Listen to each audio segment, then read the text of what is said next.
Towering over the Black Hills of South Dakota, Mount Rushmore is an American icon, a symbol of the nation's history and its enduring spirit.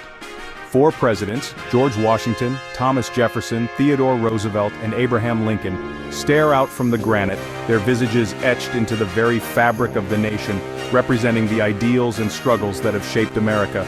The sheer scale of the monument is breathtaking, a colossal achievement that stands as a testament to human ambition and engineering prowess. The construction of Mount Rushmore was a monumental task involving years of planning, labor, and dedication. Millions of visitors flock to this site each year, drawn by its grandeur and the powerful symbolism it holds. They come to marvel at the artistry and to reflect on the legacy of these great leaders. Yet, behind the facade of national unity and pride lies a more complicated and troubled history. The story of Mount Rushmore is not just one of granite and glory, it is also a story of dispossession, controversy, and the enduring legacy of America's past. The land on which Mount Rushmore stands was originally sacred to the Lakota Sioux, and its transformation into a national monument has been a source of pain and conflict. To fully appreciate this iconic monument, one must delve beneath the surface and confront the darker chapters in its history.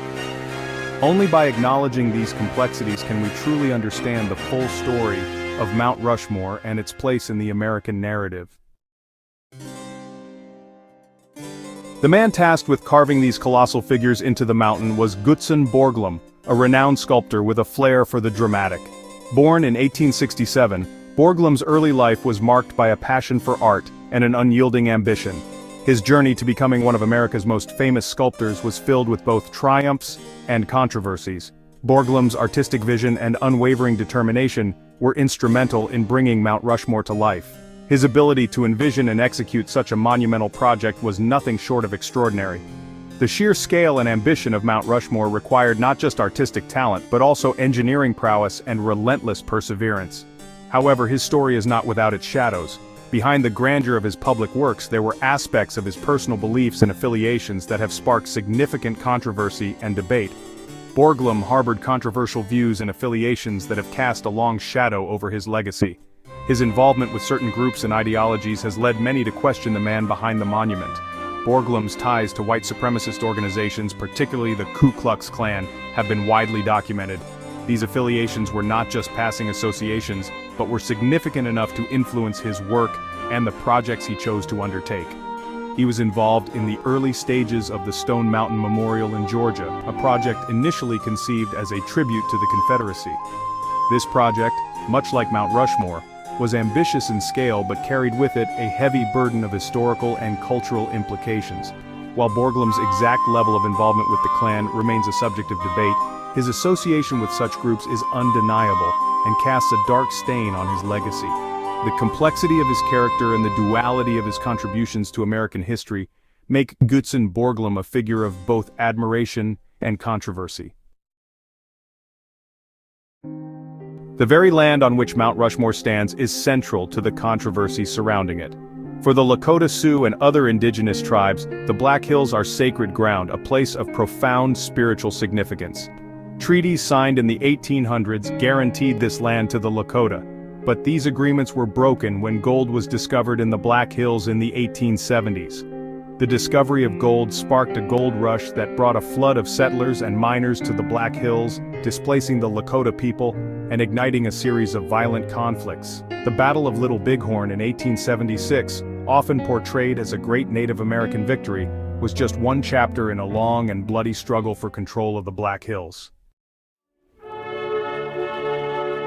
The decision to carve Mount Rushmore was not solely driven by artistic inspiration or a desire to honor these presidents. It was a monumental undertaking that required careful planning, significant resources, and a clear vision of what it aimed to represent. It was also a calculated political move, intended to boost tourism in South Dakota and solidify a particular narrative of American history.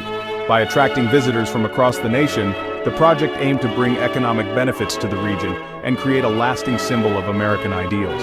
The selection of the presidents themselves, all white men who played pivotal roles in westward expansion, reflects a specific and contested view of the nation's past. Each president was chosen for their contributions to the growth and development of the United States. But this choice also highlights the exclusion of other significant figures in American history. The project was conceived and executed during a time of great social and economic upheaval in the United States, the Great Depression. Amidst widespread unemployment and financial instability, the construction of Mount Rushmore provided a beacon of hope and a sense of collective achievement. The construction of Mount Rushmore, a massive federal project that employed hundreds of workers, provided much-needed jobs and a sense of national purpose during this tumultuous period. It was a testament to the resilience and determination of the American people, showcasing their ability to overcome adversity through unity and hard work. However, it also served to gloss over the more troubling aspects of American history, particularly the displacement and mistreatment of Native Americans. The land on which Mount Rushmore was carved holds deep cultural and spiritual significance for the Lakota Sioux, and the monument's creation is a stark reminder of the ongoing struggles faced by Native American communities.